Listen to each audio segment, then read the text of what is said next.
Hello നമസ്കാരം. ഞാൻ Jayashree Govindan, മറൈഫ്രീ retirement consultant. ഇന്നത്തെ ചിന്താ വിഷയം ലൈഫ് ഇൻഷുറൻസ് പോളിസികളിൽ എങ്ങനെയാണ് പ്രീമിയം സമയത്ത് അടയ്ക്കാതിരുന്നാൽ അതിനെ ബാധിക്കുന്നത് എന്നുള്ളതാണ്. പല ആളുകളും ചോദിക്കാറുണ്ട്, കൃത്യ ഡേറ്റിൽ തന്നെ പ്രീമിയം അടയ്ക്കണ്ടേ, അടച്ചില്ലെങ്കിൽ എന്ത് സംഭവിക്കുക എന്നുള്ളത്.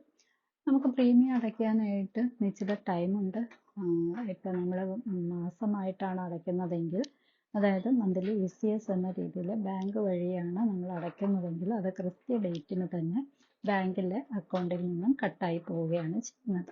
ഇൻ കേസ് അവിടെ ആ സമയത്ത് ആവശ്യമായ ഫണ്ട് അവിടെ ഇല്ലാതെ ആയിക്കഴിഞ്ഞാൽ അത് പോളിസി മുടങ്ങിയതായിട്ട് കരുതും, അതായത് പ്രീമിയം അടവ് മുടങ്ങിയതായിട്ട് കരുതും.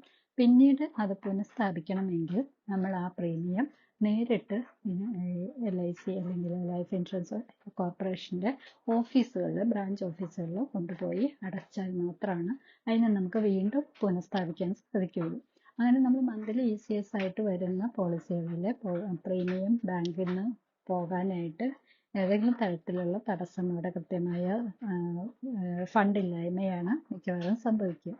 അങ്ങനെ ഫണ്ടില്ലാതെ വന്ന് അത് ഡെബിറ്റ് ആവാതെ ഇരിക്കുകയാണെങ്കിൽ ആ സമയത്ത് നമുക്ക് പിന്നീട് ചെയ്യാൻ പറ്റുന്ന ഒരേ ഒരു കാര്യം എന്ന് പറയുന്നത് നേരിട്ട് ബ്രാഞ്ച് ഓഫീസിൽ കൊണ്ടുപോയി നമ്മൾ പേയ്മെൻറ്റ് നടത്തുക എന്നുള്ളതാണ്.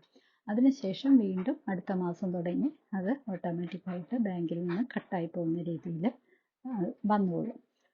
പിന്നെ നമ്മൾ ക്വാർട്ടർലി, ഹാഫ് ഇയർലി, ഇയർലി ഒക്കെയാണ് പ്രീമിയം അടയ്ക്കുന്നത് എങ്കിൽ പറഞ്ഞ പോലെ നമുക്ക് ഗ്രേസ് പീരീഡ് എന്നൊരു ഓപ്ഷൻ കൂടെ അവിടെ ഉണ്ടാകും. അതായത് കൃത്യ ഡേറ്റ് മുതൽ അടുത്ത മാസത്തെ ആ ഡേറ്റ്, ഇന്നത്തെ ആ ഒരു ഡേറ്റ് തുടങ്ങി അടുത്ത ഒരു മാസം ആ ഡേറ്റ് വരെ ഉള്ള സമയം നമുക്ക് ലഭിക്കും.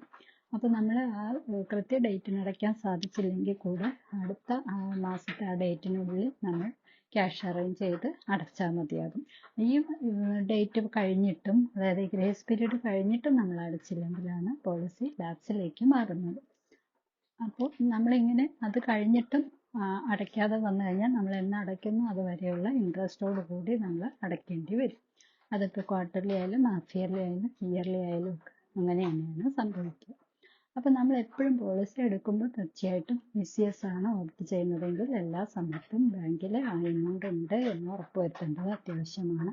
അതുപോലെ തന്നെ നമ്മൾ ക്വാർട്ടർലി, ഹാഫ് ഇയർലി, ഇയർലി പ്രീമിയമാണ് അടയ്ക്കുന്നതെങ്കിൽ ആ കറക്റ്റ് ഡേറ്റിന് പറ്റിയില്ലെങ്കിൽ ആ ഗ്രേസ് പീരീഡിനുള്ളിൽ നമുക്ക് എമൗണ്ട് അറേഞ്ച് ചെയ്ത് അടയ്ക്കാനായിട്ട് ശ്രദ്ധിക്കുക.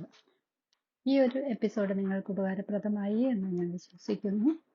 തീർച്ചയായിട്ടും നിങ്ങൾക്ക് ഉപകാരപ്രദമാകുന്നു എങ്കിൽ ലൈക്ക് ചെയ്യുക, ഷെയർ ചെയ്യുക, മറ്റുള്ള ആളുകളിലേക്ക് കൂടെ ഈ അറിവുകളെല്ലാം പകർന്നു കൊടുക്കുക. അടുത്തൊരു എപ്പിസോഡിൽ കാണും വരെ ടേക്ക് കെയർ, ബൈ.